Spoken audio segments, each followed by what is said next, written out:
call here, and deer season is about like 4 or 5 days away.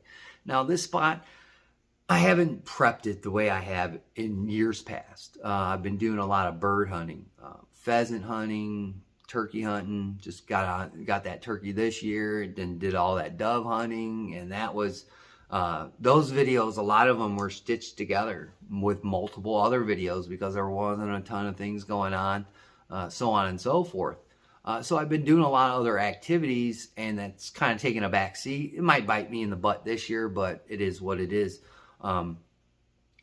Disease has been something that's been talked about on the biggest channels on YouTube to the biggest personalities about conservation. Right now it's in the southern portion real bad of my home state of Indiana, and around the Indianapolis area.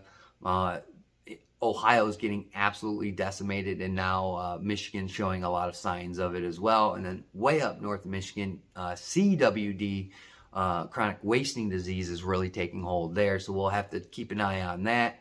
Hopefully the colder weather will start to stream down through here, but they're calling opening day about an 80-degree day again, like it was the previous year for me.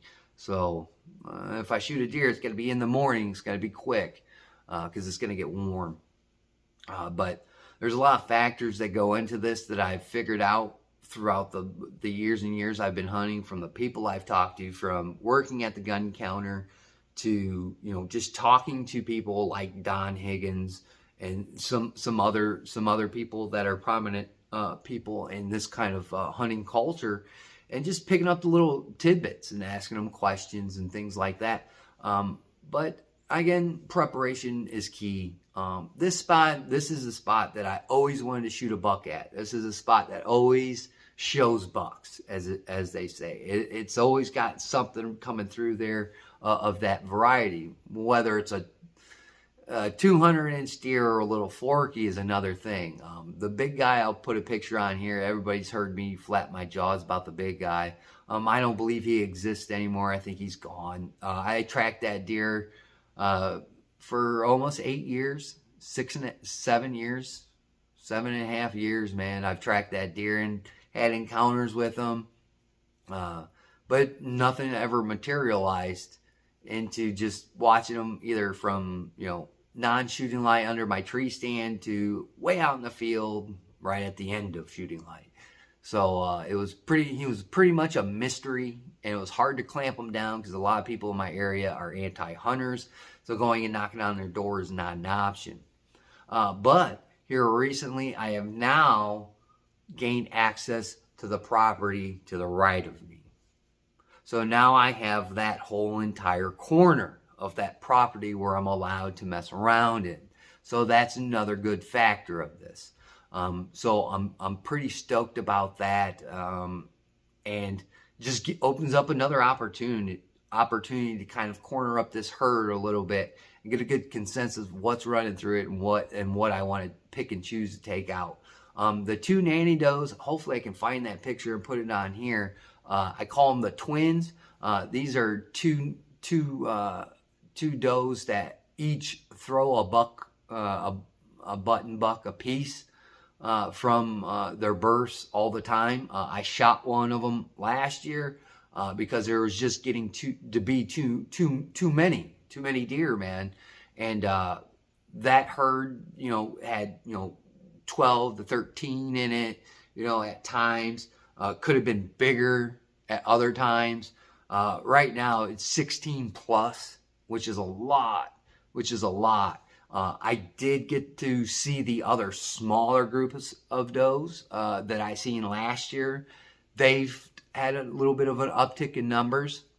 And then we got to see some sparring action while, counting and inventorying deers, man.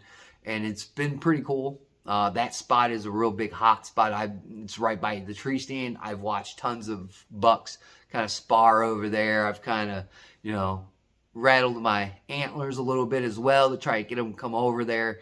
That little spot is a real good hot spot for where these bucks go until they start transitioning into their fall patterns of travel. That'll be coming up here next. Again, you never know what you're going to get in a spot at times. I've sat there and not seeing anything for a whole entire year that was shootable buck wise. And then, you know, the following year, there's like 2 or 3 of them that are shooters. So, and then the big guy pops up, and then, you know, you focus on this deer. You want to go, you know, I'm knocking on doors. I'm trying to cut him off into where he's traveling in his corridors. It just didn't pan out. But these deer do show up at times. The 8-point I have not seen yet this year. Don't know if he made it. He's a real tall, wide 8. And I wouldn't mind him. I wouldn't mind him. All chocolate antlers. That tells me he's been hanging around in those swamps a lot. You know, he's not coming out in the daylight a lot. So it tells me he's a smart deer. I could have had an interaction with him a few years back. I remember there was an 8 that busted me. I just got out of work, ran up into the tree stand because it was during the rut a few years back, and that deer, similar type of deer, showed up, and he was a pretty good looking deer. Was it him? Who knows? But I haven't seen him yet. Again, I don't know if disease got him, or maybe a car, or he was harvested last year. Just don't know about it. I don't work at the counter anymore, so those hunters and those people, those farmers, people that I have interactions with, that's no longer available to me, and that's where I would get my information from. I've asked people to hunt their properties. You get the yeses, you get the nos. You know, whether you can make it over there or not is the big question. That advantage has kind of gone away. But another advantage that I've gained is I've got time now to really look at the process of hopefully, you know, cultivating this herd into something sustainable for years to come. Now, there is one drastic measure, and that's the cities around me. The cities around me cannot sustain to grow inside of themselves. They have to expand at this point. They have no choice. So when these people, you know, God has a plan for us all. That's what they say. But when these people pass away, and like in these rural areas, the younger generation just does not want to take care of the farms. They just don't. They don't want to be farmers. They want to be TikTokers. They want to be a sports athlete. I mean, they have different goals in life, which is cool and all that. But when we lose access to this, then we have politicians like out west and up north in Michigan that want to sell off your public lands. Like, we need this stuff. This is stuff that the environment could thrive in and give you another source, so you don't have to depend on the Walmarts and all the other people that are feeding you radioactive shrimp and recalled products all the time. You know, it is what it is. But you know, when these companies come in here and they flash a wad of cash in front of these families' faces, the families are taking it and they're going, and nobody's, you know, expressing this to these families like, look, you could have me work on your land, take care of it, make sure it doesn't get all out of whack and stuff, so the county and everybody and neighbors complain about it, and then I'll pay to hunt it. Like, you can really buy a piece of ground in a good area, dude, and make a small fortune off of other hunters coming in there to pay to hunt. Like, nobody's asked these guys about this deal. Instead of selling it off to the new thing in town, especially my town, which is data centers. These data centers are consuming huge amounts of land and huge amounts of water. I think it's almost criminal that they're going around where they're putting these data centers, and now they're asking people if they have large deposits of water on their property, and if they do, some way, somehow, they have to give it up or be taxed for it to give it to these data centers to cool them down.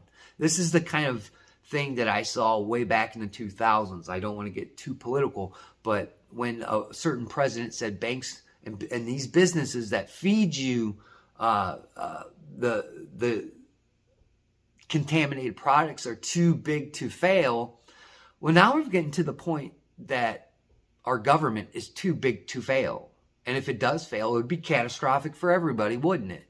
I mean, for some, mostly those people that cry and, you know, go to these events and create problems. Yeah, it'd be a big problem for them because they don't have any, you know, other weirdo to tell them what to do and how to act in life, you know. But it's becoming out of control. I've seen it. The city next to us wants to annex a bunch of land from these people, and they're talking about taking it legally, in the terms of finding violations on their property and finding them to all heaven, and they have no choice but to then sell the property at auction. I've heard about those scams going around.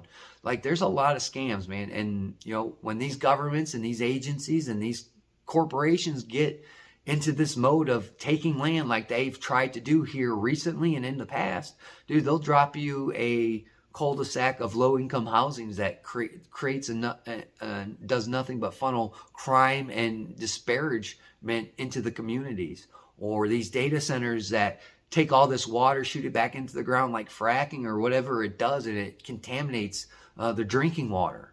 A lot of people are complaining about that. You have to watch this stuff.